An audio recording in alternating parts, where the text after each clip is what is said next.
సమూయేలు 7వ అధ్యాయం 25 నుంచి 29. దేవా యెహోవా నీ దాసుడనగు నన్ను గూర్చియు నా కుటుంబమును గూర్చియు నీవు సెలవిచ్చిన మాట ఎన్నటికీ నిలుచున్నట్లు దృఢపరచి, సైన్యములకు అధిపతియగు యెహోవా ఇశ్రాయేలులకు దేవుడై ఉన్నాడను మాట చేత నీ నామమునకు శాశ్వత మహిమ కలుగునట్లును, నీ దాసుడనైన నా కుటుంబము నీ సన్నిధిని స్థిరపరచబడినట్లును నీవు సెలవిచ్చిన మాట నెరవేర్చుము. ఇశ్రాయేలుల దేవా, సైన్యములకు అధిపతియగు యెహోవా, నీకు సంతానము కలుగ చేయుదునని నీవు నీ దాసుడనైన నాకు తెలియపరిచితివి కనుక ఈలాగున నీతో మనవి చేయుటకై నీ దాసుడనైన నాకు ధైర్యము కలిగెను. మేలు దయచేదునని నీవు నీ దాసుడైన నాకు సెలవిచ్చుచున్నావే, నీవే దేవుడవు కనుక నీ మాట సత్యము. దయచేసి నీ దాసుడనైన నా కుటుంబము నిత్యము నీ సన్నిధిని ఉండునట్లుగా దానిని ఆశీర్వదించుము.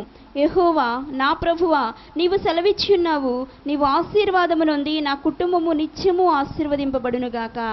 అలాగే లూకా 23వ అధ్యాయం 28వ వచనం. లూకా.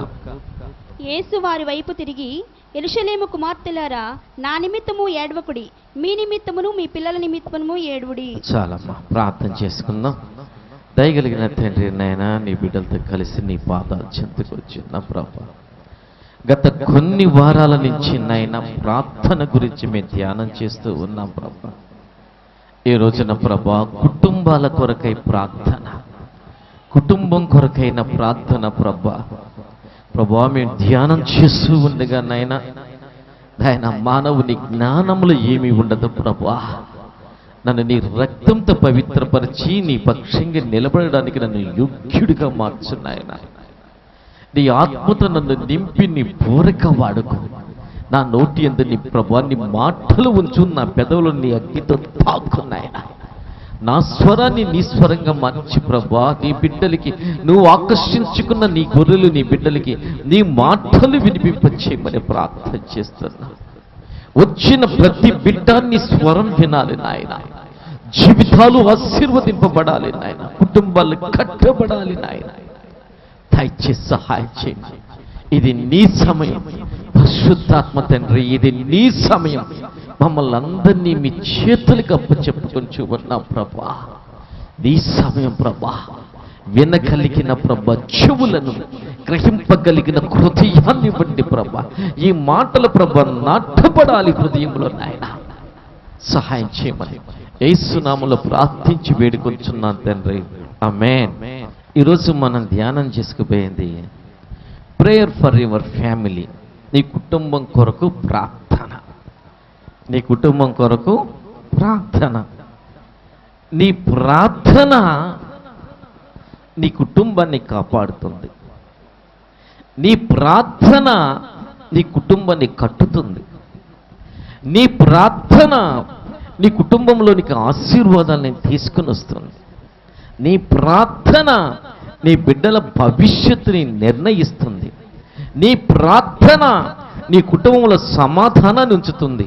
నీ ప్రార్థన నీ కుటుంబంలో సంతోషంతో నింపుతుంది. నీ ప్రార్థన నీ కుటుంబాన్ని అభివృద్ధిలోనికి తీసుకుని వెళుతుంది. నీ ప్రార్థన నీ కుటుంబంలో ఆరోగ్యాన్ని ఉంచుతుంది. గుర్తుపెట్టుకోండి దేవుని బిడ్డలారా, నీ కుటుంబం కొరకు నువ్వు ప్రార్థన చేయాలి.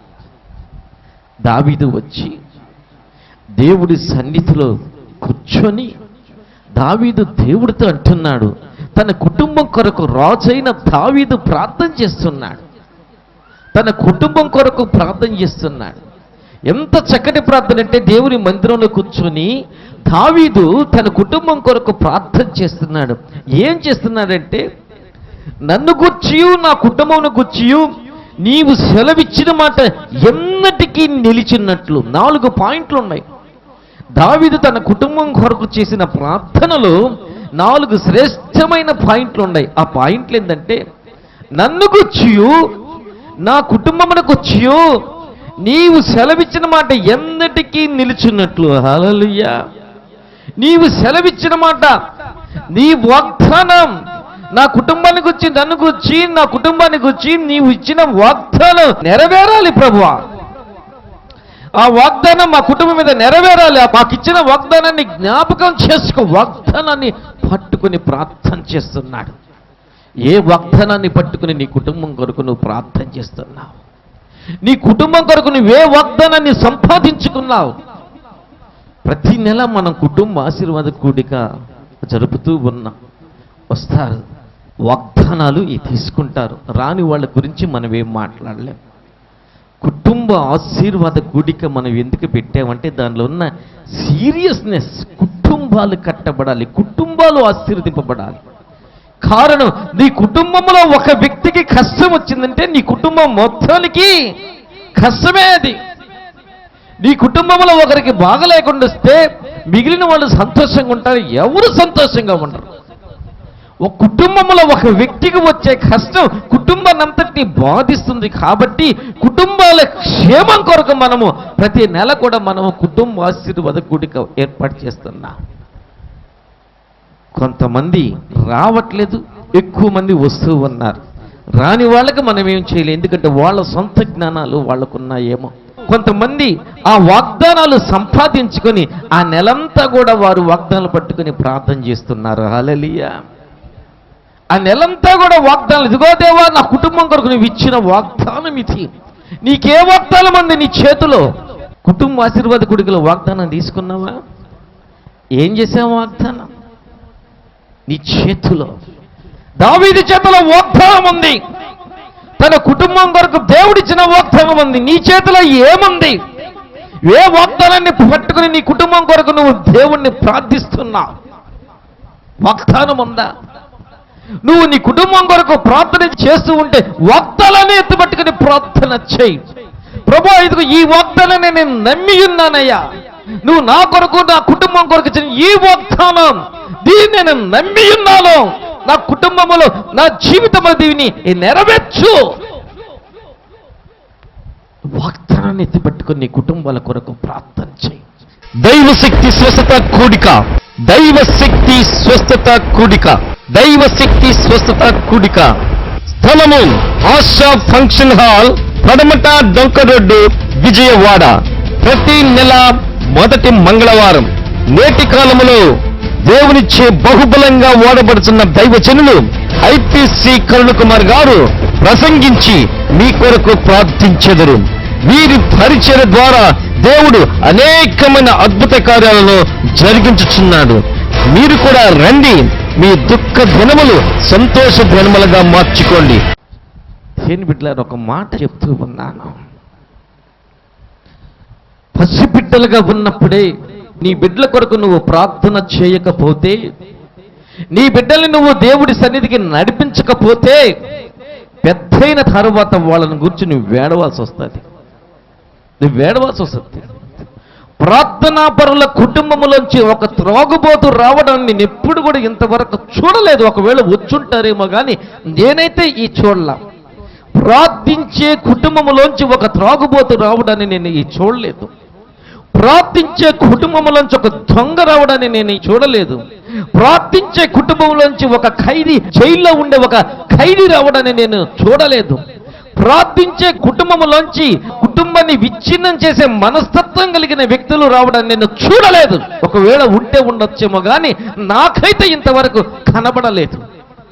ప్రార్థన క్యారెక్టర్ని మార్చివేస్తుంది, ప్రార్థన హృదయాలను మార్చివేస్తుంది. దేవుని బిడ్డలారా, నీ కుటుంబం కొరకు ప్రార్థన చేసిన బాధ్యత నీ మీద ఉంది. నీ బిడ్డల కొరకు ప్రార్థన చేసిన బాధ్యత నీ మీద ఉంది.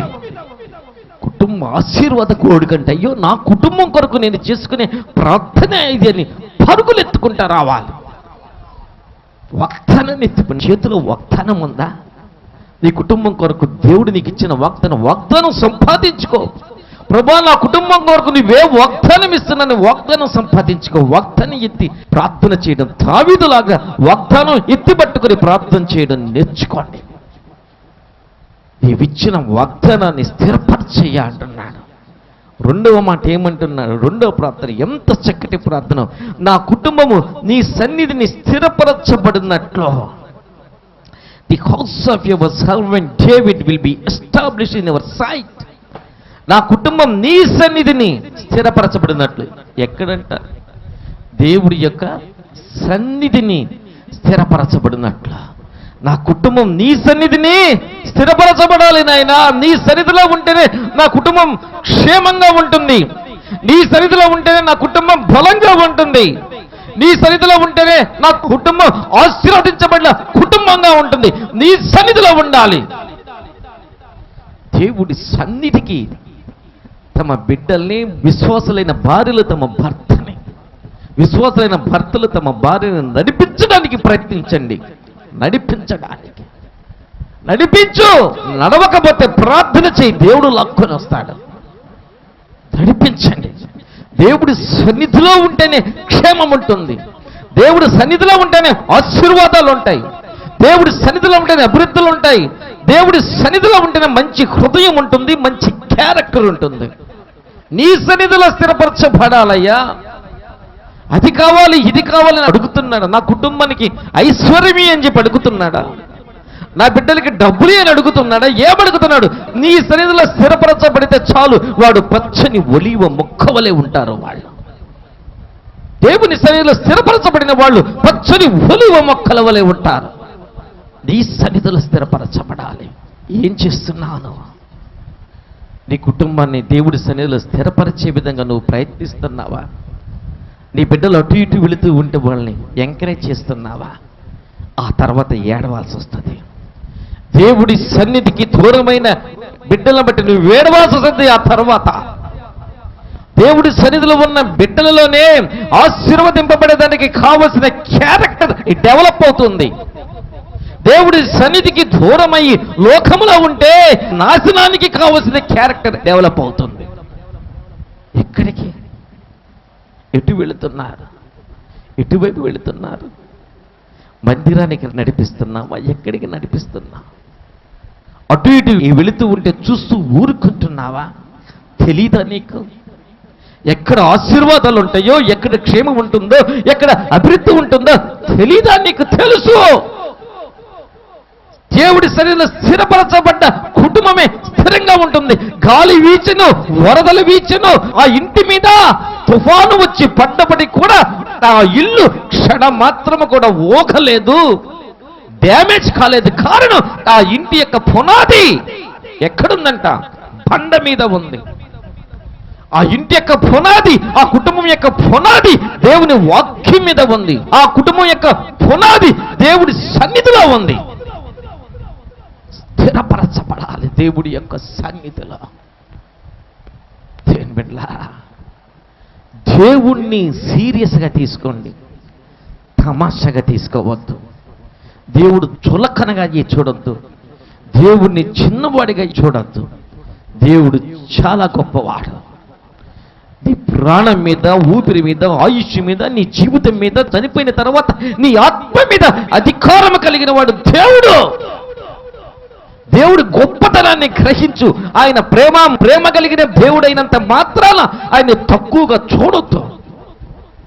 ఆయన గొప్పతనాన్ని గ్రహించి ఆయన ఆశీర్వదించే దేవుడు. ఆయన స్థిరపరచబడాలి, దేవుడిలో స్థిరపరచబడాలి. నీ కుటుంబం దేవుడు స్థిరపరచబడాలి. దావీదు అంటున్నాడు, అయ్యా నేనేం అడగనయ్యా, నా కుటుంబం నీ శరీరంలో స్థిరపరచబడాలయ్యా, స్థిరపరచబడాలి. దావీదు చేసిన ప్రార్థన, ఈ ప్రార్థన యొక్క ఆశీర్వాదాలు దావీదు వెనుక వచ్చిన అనేక తరాలు అనుభవించాయి. దావీదు ఒక్కడు చేసిన ప్రార్థన, తన కుటుంబం గురించి దావీదు చేసిన ప్రార్థన దేవుడు ఆలకించి, దావీదు సంతాననే కాదు, దావీదు తర్వాత వచ్చిన సంతానం ఎన్నో తరాల వరకు ఈ ప్రార్థన వాళ్ళ మీదకి ఆశీర్వాదాలు తీసుకుని వచ్చింది. నీకు తెలుసా? నీ కుటుంబం కొరకు నువ్వు చేసే ప్రార్థన నీ బిడ్డల తరాల వరకు ఆశీర్వాదాలని తీసుకువస్తుంది. దేవుడు సన్నిధిలో ఉన్న ఆశీర్వాదాలని, క్షేమాన్ని అర్థం చేసుకునే వ్యక్తి, అనుభవించిన వ్యక్తి, ఏ కష్టం వచ్చినా ఎప్పుడు వచ్చినా సమయము కాదు, నిద్ర కూడా పట్టదు, మధ్యలోనే నిద్ర లేచి వచ్చి దేవుడి దగ్గర ఆయన పాదాలు పట్టుకుని ప్రార్థిస్తాడు. కారణం, నాకు ఇక్కడ మాత్రమే క్షేమం ఉందని గ్రహించిన వ్యక్తి, నాకు ఇక్కడ మాత్రమే సమాధానం ఉందని గ్రహించిన వ్యక్తికి దేవుడి సన్నిధి అపురూపంగా ఉంటుంది, అద్భుతంగా ఉంటుంది. దేవుని బిడ్డలారా, నీ కుటుంబం కొరకు నువ్వు ప్రార్థన చేస్తున్నావా? ఈ కుటుంబం కొరకు ఎలాంటి ప్రార్థన చేస్తున్నావు? కష్టం వచ్చినప్పుడు కాదు, కష్టం వచ్చినప్పుడు కాదా, భారంతో ప్రార్థన చేయి. ఎందుకంటే నీ కుటుంబంలో కష్టం వస్తుంది, కుటుంబానికి అంతా కష్టమే. నీ బిడ్డలు ఆశీర్వదింపబడాలంటే ప్రార్థన చేయి, భారముతో ప్రార్థన చేయి. నీ బిడ్డల్ని దేవుడి మందిరానికి, దేవుడి సన్నిధికి నడిపించు. కుటుంబం కొరకు ప్రార్థన చేయండి. ప్రార్థన పరులైన వాళ్ళు తెల్లవారి పెందలగడలే నీ బిడ్డల నిద్ర లేచి బయటికి వెళ్ళకముందే, నీ భర్త నిద్ర లేచి బయటికి వెళ్ళకముందే, నీ భార్య నిద్ర లేచి బయటికి వెళ్ళకముందే, ప్రార్థన పరులారా, అందరికన్నా ముందుగా నువ్వు నిద్ర లేచి నీ ప్రార్థనతో నీ కుటుంబం చుట్టూ కంచి వేసుకోండి. ప్రార్థనాపరుడైన నువ్వే లేటుగా నెమ్మదిగా ఎప్పుడో నిద్ర లేసే కాచుకుని ఉంటాడు అపవాదిగాడు నీ కుటుంబాన్ని అటాక్ చేయడానికి. ఎక్కడైతే ప్రార్థన, ఏ కుటుంబంలో ప్రార్థన బలహీనంగా ఉంటుందో అపవాదిగాడి ఈజీ టార్గెట్ ఆ కుటుంబమే. ప్రార్థన బలహీనంగా ఉన్న కుటుంబమే అపవాదిగాడి ఈజీ టార్గెట్. ప్రార్థనలో ఉన్న శక్తి ఏమిటో, ప్రార్థనలో ఉన్న బలం ఏంటో గ్రహించండి. యోబుని అటాక్ చేయాలని వచ్చినప్పుడు యోబులోంచి మనం గ్రహించాల్సిన సత్యము, అపవాదిగాడు దేవుడితో అంటాడు, యోబు కుటుంబం చుట్టూ నువ్వు అగ్ని కంచి వేసున్నా. నువ్వు ప్రార్థన పరుడు అయితే నీ కుటుంబం చుట్టూ దేవుడు అగ్ని కంచిని వేస్తాడు. నువ్వు ప్రార్థించే వ్యక్తివి అయితే దేవుడు నీ కుటుంబం చుట్టూ అగ్ని కంచి వేస్తాడు. ఇక్కడ నేను అనుకుంటాను, యోబు ప్రార్థన పరుడు కానీ యోబు బిడ్డలు ప్రార్థన పరులుగా బైబిల్ గ్రంథంలో రాయబడలా. వాళ్ళు ప్రార్థనా పరులు కాదేమో. ఒకవేళ యోబు బిడ్డలు కూడా ప్రార్థనా పరులై ఉంటే స్టోరీ ఇంకో రకంగా ఉండేదేమో. యోబు మాత్రమే ప్రార్థన పరుడైనాడు. దేవుని బిడ్డలారా, కంచె వేయబడుతుంది. నువ్వు ప్రార్థన చేసే వ్యక్తివైతే నీ కుటుంబం చుట్టూ కంచె వేయబడుతుంది. నీ కుటుంబాన్ని తాకడానికి అపవాదిగాడు దేవుడి దగ్గర పర్మిషను తీసుకోవాల్సింది, వాడు తాకలేడు. కుటుంబం కొరకు ప్రార్థన చేయడం, విజ్ఞాపన చేయడం మానవద్దు. ఒక మాట చెప్తాను వినండి. దేవుడి సన్నిధికి రమ్మని ఆహ్వానిస్తే రాకపోతే మీరు ఎవరిని తిరస్కరించినట్టు? మనిషిని కాదు, నన్ను కాదు, దేవుడిని తిరస్కరించినట్టు. దేవుడు అనుకోండి, కాసేపు నేను కొన్ని ప్రశ్నలు వేస్తాను, మీరే సమాధానం చెప్పండి. మీరు దేవుడు అనుకోండి, దేవుడి స్థానంలో ఉండి న్యాయం తీర్చండి. దేవుడి సన్నిధికి వచ్చిన వ్యక్తిని, కుటుంబాన్ని ఆశీర్వదిస్తావా?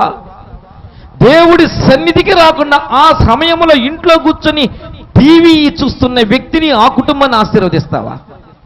మీరు దేవుళ్ళైతే మీరే చెప్పండి సమాధానం. ఏది న్యాయం? ఏది న్యాయం? దేవుడి సన్నిధిలో ఆరాధన జరుగుతూ ఉన్నప్పుడు దేవుడి సన్నిధిలో ఉన్న వ్యక్తిని, కుటుంబాన్ని ఆశీర్వదించాలా? నువ్వైతే ఆశీర్వదిస్తావా దేవుడి స్థానంలో ఉంటే? లేదా అదే సమయంలో ఇంట్లో ఉండి టీవీ ముందు కూర్చొనో ముచ్చట్లాడుకుంటున్న వ్యక్తిని, ఆ కుటుంబాన్ని ఆశీర్వదిస్తావు? ఏది న్యాయం చెప్పండి, మీరే ఆలోచించుకోండి. మందిరానికి క్రమం తప్పకుండా వస్తున్న కుటుంబాన్ని ఆశీర్వదిస్తావా? అప్పుడప్పుడు అకేషన్గా వస్తున్న కుటుంబాన్ని ఆశీర్వదిస్తావా? దేవుడి స్థానంలో నువ్వుండి ఇవ్వు సమాధానం. దశమ భాగాలు ఇస్తున్న కుటుంబాన్ని నువ్వు ఆశీర్వదిస్తావా? దశమ భాగాలు ఇవ్వని కుటుంబాన్ని ఆశీర్వదిస్తావా? దేవుడి స్థానంలో ఉండి నువ్వుండి సమాధానం ఇవ్వు. ఎవరిని ఆశీర్వదించాలి? నువ్వైతే ఎవరిని ఆశీర్వదిస్తావు? ఆ వేరియేషన్ ఉండాలా అక్కర్లేదా? రెండు కుటుంబాలు ఉన్నాయి. ఒక కుటుంబం ప్రార్థించే కుటుంబం, దేవుణ్ణి అంటిపెట్టుకుని ఉన్న కుటుంబం. ఇంకో కుటుంబం అప్పుడప్పుడు దేవుడి మందిరాలకు వచ్చి వెళ్ళే కుటుంబం. నువ్వు దేవుడు అయితే ఈ రెండు కుటుంబాల్లో ఏ కుటుంబాన్ని ఆశీర్వదిస్తావు? వేరియేషన్ ఉండాలా అక్కర్లేదా? రెండు ఒకే రకంగా ఉంటే ఇక దేవుళ్ళో ఉండే ప్రయోజనం ఏంటి? వేరియేషన్ ఖచ్చితంగా కనబడాల్సిందే, కనబడుతుంది కూడా, కనబడుతుంది. నువ్వు అసూయ చెందు, బాధపడు, కష్టపడు, ఇబ్బంది పడే లాభం లేదు. వేరియేషన్ ఖచ్చితంగా కనబడాల్సిందే. దేవుడి సన్నిధిలో ఉన్న కుటుంబానికి, దేవుడి సన్నిధికి దూరం అవుతున్న కుటుంబానికి వేరియేషన్ కనబడాల్సిందే. ప్రార్థన పరులైన వ్యక్తులకి, ప్రార్థన లేని వ్యక్తులకి వేరియేషన్ ఖచ్చితంగా కనబడుతుంది. ఆశీర్వాదాల వేరియేషన్ ఉంటుంది, ఆరోగ్యంలో వేరియేషన్ ఉంటుంది, ఆర్థికంగా వేరియేషన్ ఉంటుంది, సంతోషం, సమాధానం, ఆనందంలో వేరియేషన్ కనబడుతుంది. కనబడాల్సిందే. అది న్యాయం, అది న్యాయం. అది ఈరోజు నువ్వు అనుభవిస్తున్న బాధకు, కష్టానికి నువ్వు దేవుడి సన్నిధికి రాకుండా తిరస్కరించిన తిరస్కారాలే కారణం కావచ్చు. ఆలోచించుకో. నువ్వు నన్ను కాదు, మనుషుల్ని కాదు తిరస్కరించింది. నువ్వు నీ భార్యని తిరస్కరించలా, నువ్వు నీ భర్తని తిరస్కరించలా, నువ్వు నీ తల్లిదండ్రులని తిరస్కరించలా, ఆశీర్వాదాలని తిరస్కరించావు, క్షేమాన్ని తిరస్కరించావు, ఆరోగ్యాన్ని తిరస్కరించావు, బలాన్ని తిరస్కరించావు. దైవశక్తి స్వస్థత కూడిక, దైవశక్తి స్వస్థత కూడిక, దైవశక్తి స్వస్థత కూడిక. స్థలము ఆశా ఫంక్షన్ హాల్, పడమట డొంక రోడ్డు, విజయవాడ. ప్రతి నెల మొదటి మంగళవారం. నేటి కాలములో దేవునిచ్చే బహుబలంగా వాడబడుతున్న దైవజనులు ఐపీసీ కరుణకుమార్ గారు ప్రసంగించి మీ కొరకు ప్రార్థించెదరు. వీరి పరిచయ ద్వారా దేవుడు అనేకమైన అద్భుత కార్యాలను జరిగించుచున్నాడు. మీరు కూడా రండి, మీ దుఃఖ దినములు సంతోష దినములుగా మార్చుకోండి. దేవుని బిడ్డలారా, ప్రభువా నా కుటుంబాన్ని కట్టయ్యా అని, నా కుటుంబాన్ని కాపాడయ్యని ఒక గంట సేపు ప్రార్థన చేసుకుంటే దేవుడు నీ కుటుంబాన్ని కట్టడా? దావీదు ప్రార్థన ఆలకించలేదా? బుధవారం ఎందుకు పెట్టాం సమయం? కుటుంబాల కొరకు, స్త్రీలు వచ్చి తమ కుటుంబాల కొరకు దేనికో వెచ్చిస్తూ ఉంటాం సమయం. నీ కుటుంబాల కొరకు ప్రార్థన చేసుకోమా అంటే దానికి మాత్రం సమయం వెచ్చించుకోలేవు. అన్నిటికీ వెచ్చించుకుంటాం. షాపింగ్కి వెళ్ళాలంటే షాపింగ్కి వెళ్తాం, బ్యాగ్ ఎత్తుకొని చక్కగా రెడీ అయిపోయి. ఏటీఎం కార్డు కూడా మర్చిపోకుండా ఏటీఎం కార్డు కూడా వేసుకుంటాం. ఒక అరగంట నీ కుటుంబం కొరకు ప్రార్థన చేయి. నీ భర్త రోడ్డు మీద వెళ్తున్నాడు, నీ బిడ్డలు రోడ్ల మీద ఉన్నారు, కాలేజీలకు వెళ్తున్నారు, బిజినెస్ ఉంది.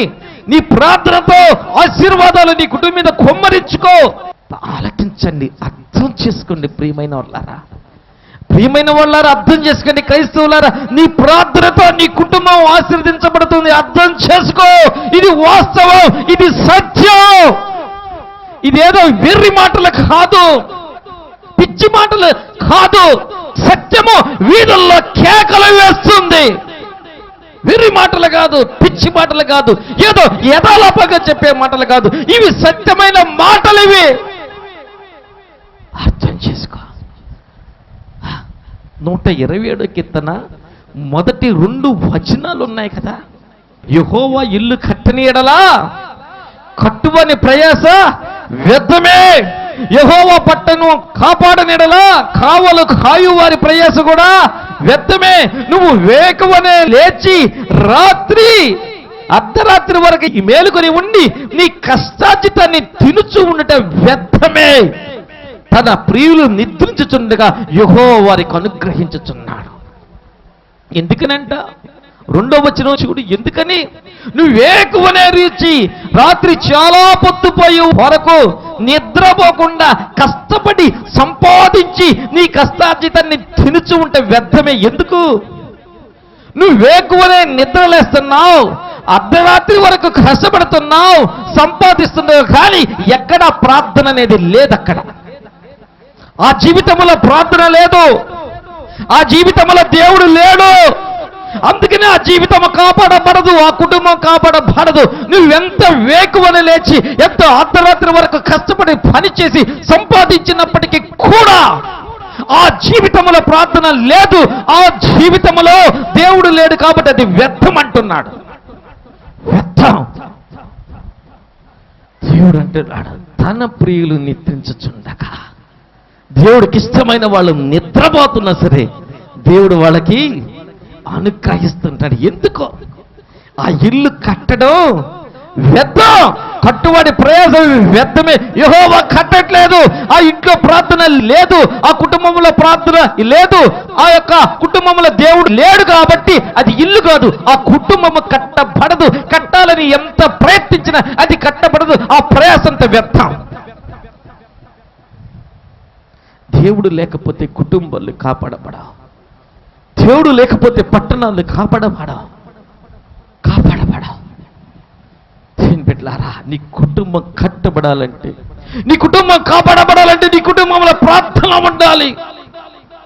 ఎంత చేసినా వ్యర్థమే, నువ్వెంత కష్టపడి సంపాదించినా వ్యర్థమే, నువ్వెన్ని రకాల ఆలోచనలు వేసి ఎన్ని జిమ్మిక్కులు చేసి ఎంత సంపాదించినా వ్యర్థమే. దాన్ని కాపాడాలంటే దేవుడు నీ జీవితంలో ఉండాలి. హల్లెలూయా.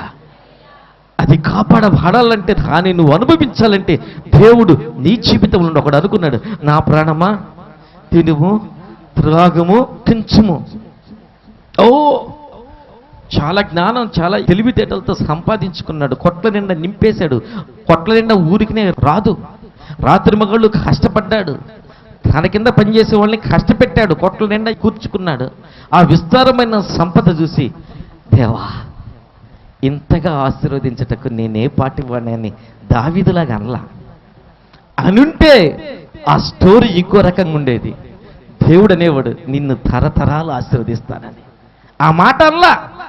ఆ సంపాదన చూసి, నా ప్రాణమా ఎంజాయ్ చేయరా అన్నాడు.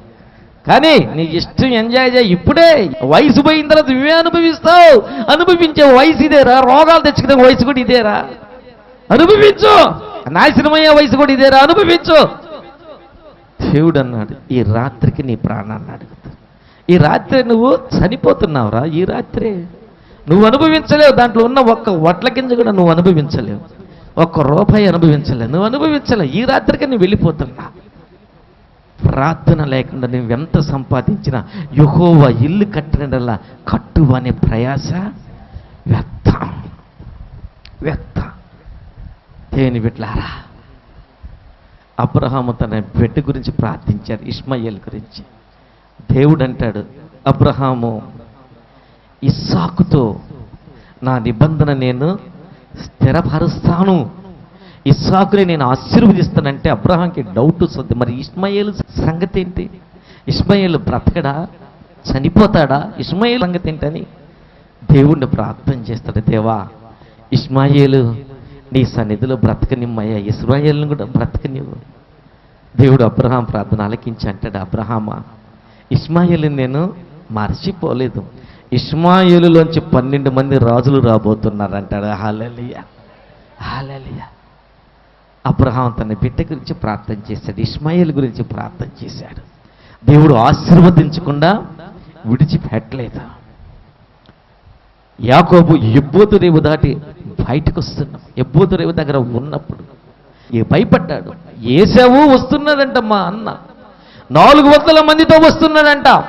ఒకప్పుడు నన్ను చంపివేస్తానని శపథం చేసిన మా అన్నయ్య ఏశావు వస్తున్నాడు, వచ్చేవాడు ఒక్కడే రావచ్చుగా, 400 మందితో వస్తున్నాడంటే నా మీద యుద్ధానికి వస్తున్నాడేమో, నన్ను నా భార్యను నా బిడ్డలందరినీ చంపివేస్తాడేమో అని భయపడి దేవుడికి ప్రార్థన చేశాడు.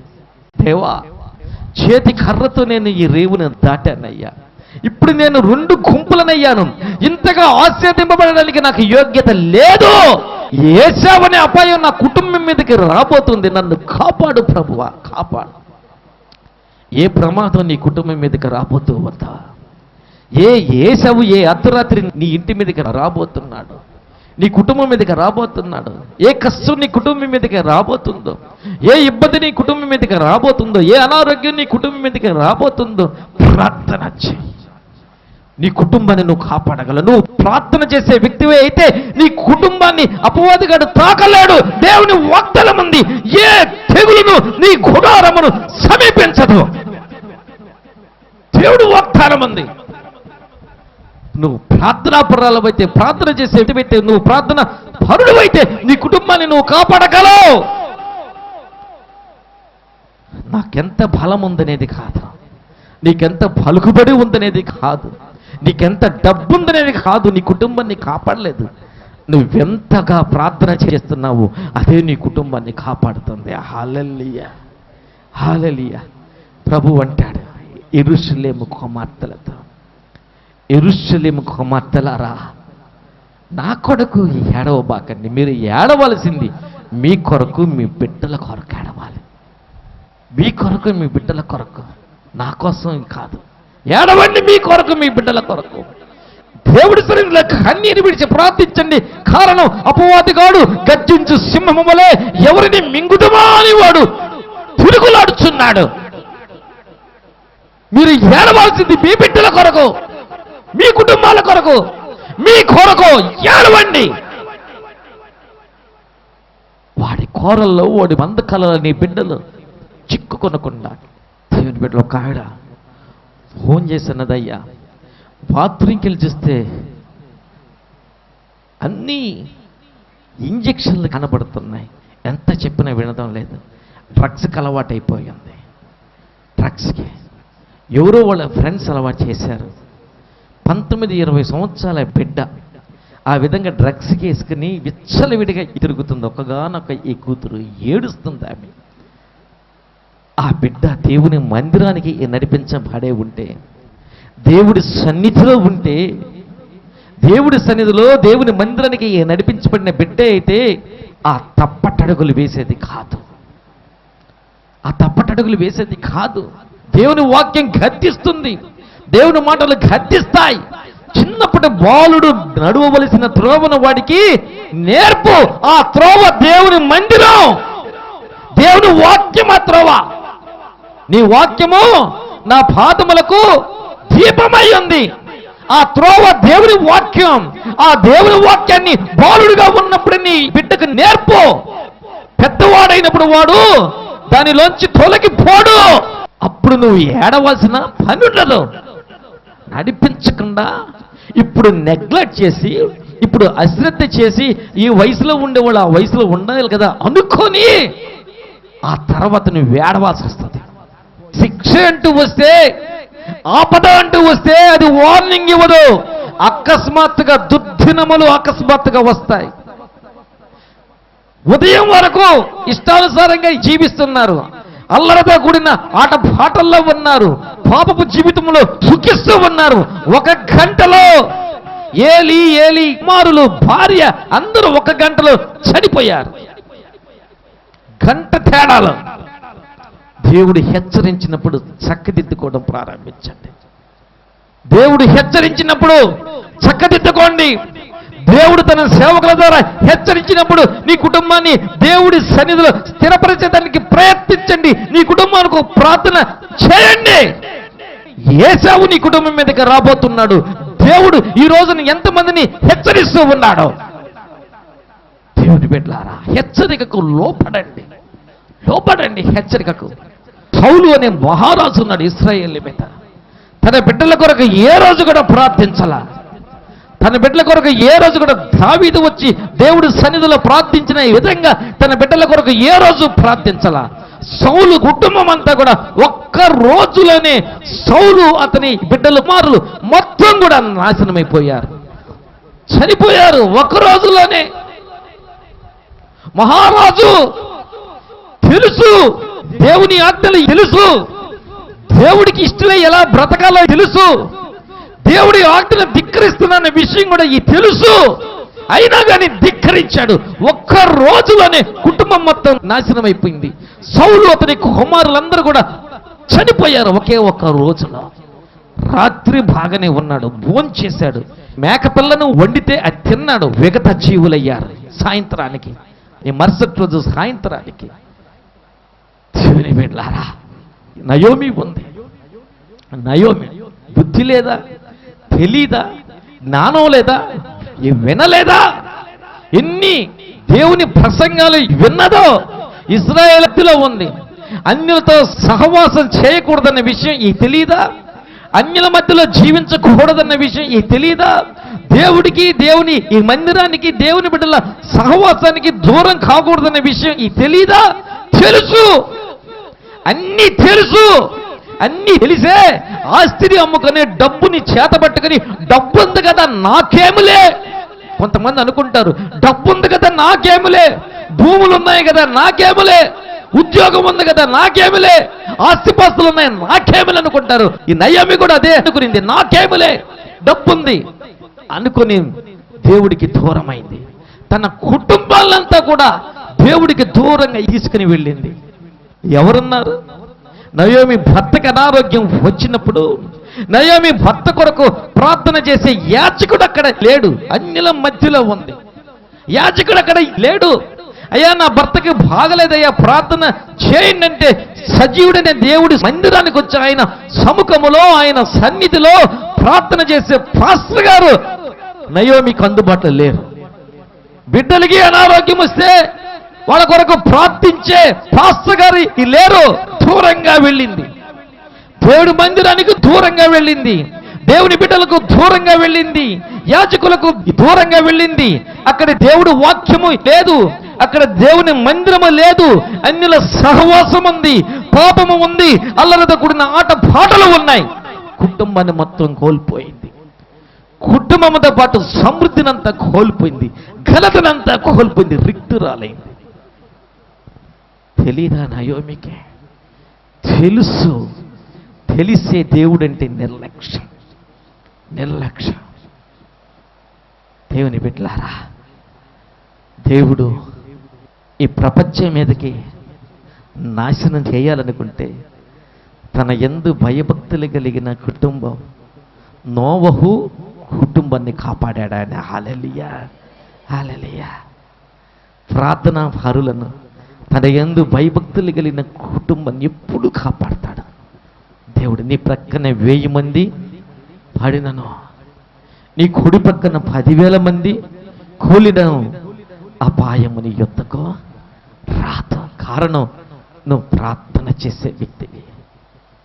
ఏ తెగులును నీ గుడారమును నీ ఇంటిని సమీపించదు. కారణం ఇది ప్రార్థన చేసే కుటుంబం. ఇది ఐగుప్తులో సంహారకుడు వచ్చినప్పుడు అందరి ఇళ్లలో ఈ దూరి ఆ ఇంట్లో ఉన్న తొలిచూలు మగబిడ్డను సంహరిస్తూ ఉన్నప్పుడు ఒక ఇంటి ముందుకు వచ్చాడు.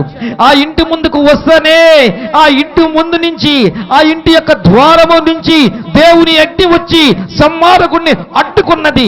కారణం ఏంటని సంహారకుడు ఈ చూసినప్పుడు ఆ ఇంటి యొక్క తలుపు మీద, గుమ్మాల మీద, గడప కమ్ముల మీద రక్తము చమరబడి ఉన్నది. యేసు రక్తము దేవుని బిడ్డల ప్రార్థనాపరుల ఇళ్ళ గుమ్మాల మీద చమరబడి ఉంటుంది. హల్లెలూయా. సంహారకుడు ఆ ఇంటిలోనికి ప్రవేశించలేడు. ఆమేన్. అది ప్రార్థనాపరుల కుటుంబం. దేవుడు అనుమతి ఇవ్వడు. ఆ కుటుంబం మీద, ఆ ఇంటి ముందు, గుమ్మం ముందు యేసు రక్తం చమరబడి ఉంటుంది. యేసు రక్తం సంహారకుడిని ఆపివేసింది. నువ్వు ప్రార్థన భారుడు అయితే, నీ కుటుంబంలో ప్రార్థన ఉంటే, యేసు రక్తము చేత కడగబడిన వ్యక్తివే అయితే, నీ కుటుంబ రక్షణ ద్వారము ముందు యేసు రక్తం చమరబడి ఉంటుంది. ఏ సంహారకుడు ప్రవేశించలేడు. దావీదు వచ్చి నా కుటుంబాన్ని ఆశీర్వదించయ్యా ప్రార్థన చేసుకున్నాడు. దేవుడు ఆ కుటుంబాన్ని ఆశీర్వదించలేదా? లోతు కుటుంబాన్ని దేవుడు, నీతిమంతుడైన లోతు కుటుంబాన్ని దేవుడు తప్పించలేదా? మార్తా మరియలు తమ్ముడి కొడుకు లాజరు కొరకు ప్రార్థన చేస్తే యేసయ్య చనిపోయిన లాజరును ప్రాణముతో బ్రతికించలేదా? ప్రార్థనాపరుల కుటుంబాలు అద్భుతాలు జరుగుతాయి, అద్భుతాలు సంభవిస్తాయి. దేని బిడ్డలారా, నీ కుటుంబాల కొరకు ప్రార్థన చేయి. మళ్ళీ మళ్ళీ చెప్తూ ఉన్నాను, ఒకటి ఆలోచించండి. సంఘాలు ఉన్నాయి, మందిరాలు ఉన్నాయి. ఒక మందిరంలో తాగుబోతులు ఉన్నారు, ఇష్టానుసారంగా తిరిగే జీవించే వ్యక్తులు ఉన్నారు, సిగరెట్లు కాల్చే వ్యక్తులు ఉన్నారు, వ్యభిచారంతో ఉన్న వ్యక్తులు ఉన్నారు. వాళ్ళు సంఘ పెద్దలుగా కూడా ఉంటున్నారు. వాళ్ళు ఆ సంఘాలలో మంచి మంచి పదవుల్లో కూడా ఉంటున్నారు. ఇంకొక సంఘంలో సినిమాలకు వెళ్ళాలన్నా భయపడే వ్యక్తులు ఉన్నారు. కారణం ఏంటో తెలుసా? అక్కడ దేవుడంటే భయం లేదు, ఇక్కడ దేవుడంటే భయం ఉంది. ఖచ్చితంగా ఆ వ్యక్తులకు ఈ వ్యక్తులకు మధ్య దేవుడు తారతమ్యాన్ని ఖచ్చితంగా చూపుతాడు. ఆశీర్వాదాలు ఇక్కడ ఉన్న వ్యక్తులు ఆశీర్వదింపబడుతూ ఉన్నారు, అక్కడ ఉన్న వ్యక్తులు ఇంకా త్రాగుబోతులుగానో ఇంకా చెడిపోయిన వ్యక్తులుగానో డైవర్స్ తీసుకునే వ్యక్తులుగా అక్కడ ఉంటున్నారు. ఇక్కడ అలాంటి వ్యక్తులు కనబడడం లేదు. కారణం ఇక్కడ ప్రార్థన, మోకాళ్ళ ప్రార్థన, దేవుని వాక్యం. మీ కొరకు ప్రార్థన చేసే, ఆత్మ నింపుదలతో ప్రార్థన చేసే దైవ జనుడు ఉన్నాడు. దేవుని బిడ్డలారా, ప్రతిమలోనే దైవ జనుడు ఉన్నాడు. దేవుని బిడ్డలారా, ప్రార్థన మీ కుటుంబాన్ని కట్టుతుంది. సీరియస్గా తీసుకోండి. ఇంతకాలం మీరు నేర్చుకున్న ఈ యొక్క క్రైస్తవ విశ్వాసములో కుటుంబాల కొరకు ప్రార్థన చేయడం కానీ, ప్రార్థన అంటే చాలా తక్కువగా తేలిగ్గా చూస్తున్నారేమో. నువ్వు దేవుడితో నీ కుటుంబాన్ని నువ్వు ఆశీర్వదించుకోగలవు, ఆశీర్వాదాలతో నింపుకోగలవు, దేవుడితో నీ కుటుంబాన్ని కట్టుకోగలవు. దేవుడికి ప్రథమ స్థానం ఇవ్వు, నీ మోకాళ్ళకి ప్రథమ స్థానం ఇవ్వు. నువ్వు యుద్ధము మోకాళ్ళతో చేయగలవు. మోకాళ్ళతో చేసే యుద్ధంలో నీకు విజయం ఉంటుంది. డబ్బుతో చేసే యుద్ధం కాదు, చదువు చేత చేసే యుద్ధము కాదు, పలుకుబడితోనో అంగుతోనో బలముతోనో చేసే యుద్ధము కాదు. నువ్వు మోకాళ్ళతో చేసే యుద్ధంలో నీకు విజయం ఉంటుంది. కుటుంబం కొరకు ప్రార్థన చేయి. ప్రార్థన తక్కువగా తీసుకోమాక. దేవుడు మందిరం నువ్వు చులకనగా ఈ చెయ్యొద్దు. నీ పాత జీవితాన్ని గమనించు. పాపంలో ఉన్నప్పుడు ఆ సినిమాకి వెళ్ళాలంటే నువ్వెంత ముందుగా వెళ్ళే వ్యక్తి ఆలోచించు. పాపానికి ఎత్తి పరుగులు ఎత్తుతావా? ఆశీర్వాదాలకి, క్షేమానికి పరుగులు ఎత్తవా? దేవుణ్ణి తక్కువగా ఈ చూడబాకండి క్రైస్తవులారా. నీ కుటుంబాన్ని ఆశీర్వదిస్తాడు. దేవుడి సన్నిధికి దూరం కావద్దు. నీ బిడ్డల్ని దూరం కానియద్దు. ఈ రోజున నువ్వు అనుభవిస్తున్న బాధలకు, కష్టాలకు ఎన్నిసార్లు నువ్వు దేవుడి సన్నిధిని తిరస్కరించావు? కారణం అదేనేమో. ప్రార్థనని ఎంతగా నిర్లక్ష్యం చేశావు? కారణం అదేనేమో. నీ బిడ్డల పట్ల, నీ బిడ్డలను చూసి దుఃఖిస్తున్నావు అంటే కారణం దేవుడి సన్నిధికి వాళ్ళని దూరం చేశావేమో. ఏమి చేయలేరు. దేవుడి సన్నిధికి దూరమయ్యి మీరు నాకు దూరమయ్యి ఏమీ చేయలేరంటున్నాడు. నేను ద్రాక్ష అవ్వలేని తీగల మీరు నాకు వేరుగా ఉండి మీరేమీ చేయలేరు. ప్రార్థన చేయడం ఇప్పటించని అలవాటు చేసుకుంది. కన్నీటితో నీ కుటుంబం కొరకు మందిరానికి రావడం అలవాటు చేసుకోండి. క్రమం తప్పకుండా దేవుడి సన్నిధిలో అలవాటు చేసుకోండి. ఇంతవరకు ఉన్న పాత ప్రాచీన స్వభావాన్ని పక్కన పెట్టండి. ప్రార్థనతో మీరు విజయాలు సాధించగలరు, మీ కుటుంబాన్ని కట్టుకోగలరు. మచిలీపట్నంలో ఆదివారపు ఆరాధనలు. మొదటి ఆరాధన ఉదయం 7 గంటల నుంచి 9 గంటల వరకు. రెండవ ఆరాధన సాయంత్రం 6 గంటల నుంచి 8 గంటల వరకు. City light church, Anandapeta, Machilipatnam. మచిలీపట్నంలో స్వస్థత కూడిక ప్రతి శుక్రవారం ఉదయం 9 గంటల నుంచి మధ్యాహ్నం 3 గంటల వరకు. City light church, Anandapeta, Machilipatnam. వివరములకు 9441515798. విజయవాడలో ఆదివారపు ఆరాధన ఉదయం 11 గంటల నుంచి మధ్యాహ్నం 1 గంట వరకు. పవర్ ఆఫ్ గాడ్ దైవశక్తి ప్రార్థనా మందిరం, ఖండ్రిక, రాజీవ్ నగర్ రోడ్, గీతాంజలి స్కూల్ ప్రక్కన, బస్ రూట్ 48 RK, విజయవాడ. విజయవాడలో స్వస్థత కూడిక ప్రతి మంగళవారం ఉదయం 10 గంటల నుంచి మధ్యాహ్నం 3 గంటల వరకు. పవర్ ఆఫ్ గాడ్ దైవశక్తి ప్రార్థనా మందిరం, ఖండ్రిక, రాజీవ్ నగర్ రోడ్, గీతాంజలి స్కూల్ ప్రక్కన, బస్ రూట్ 48 RK, విజయవాడ. ఈ టీవీ కార్యక్రమాలు మీరందరూ చూస్తూ ఉన్నారు. ఇది చాలా భారంతో కూడుకున్న కార్యక్రమాలు అయినప్పటికీ అనేక మంది ఇస్తున్న ప్రోత్సాహంతో మేము ఈ కార్యక్రమాలు చేయించు ఉన్నాం. ఒక టీవీ ఎపిసోడ్ ద్వారా అనేక లక్షల మంది ప్రజలకు దేవుని వాక్యాన్ని వినిపిస్తూ ఉన్నాం. మీరందరూ కూడా ఈ చూస్తూ ఉన్న ఈ కార్యక్రమాలు చూస్తూ ఉన్న మీరు ఒకవేళ పరిశుద్ధాత్మ చేత ప్రేరేపించబడితే మీ వంతుగా మీ కుటుంబ పక్షంగా ఒక ఎపిసోడ్ని స్పాన్సర్ చేయండి. అనేక లక్షల మందికి మీరు వాక్యాన్ని వినిపించితే దేవుడు తప్పకుండా మీకు ప్రతిఫలం ఇస్తాడు. అనాథ నిరుపేద పిల్లలకు జీవితాన్నిస్తూ, ఆపదలో ఉన్నవారికి సహాయం చేస్తూ, లక్షలాది మంది ప్రజలకు దేవుని వాక్యాన్ని ప్రకటిస్తూ, ఆత్మల రక్షణ పట్ల భారం కలిగి ఉన్న ఈ మా పరిచర్యను ప్రోత్సహించండి. దైవజనులు డాక్టర్ ఐపీసీ కరుణకుమార్ గారు మీ కొరకు ప్రత్యేకంగా ప్రార్థించెదరు. మా account number IPC Karunakumar 0361025075644. IFSC code ANDV 00000346. Andhra bank Machilipatnam. Our account number IPC Karankumar 03461002507564. IFSC code ANDV 00000346. Andhra Bank Machilipatnam.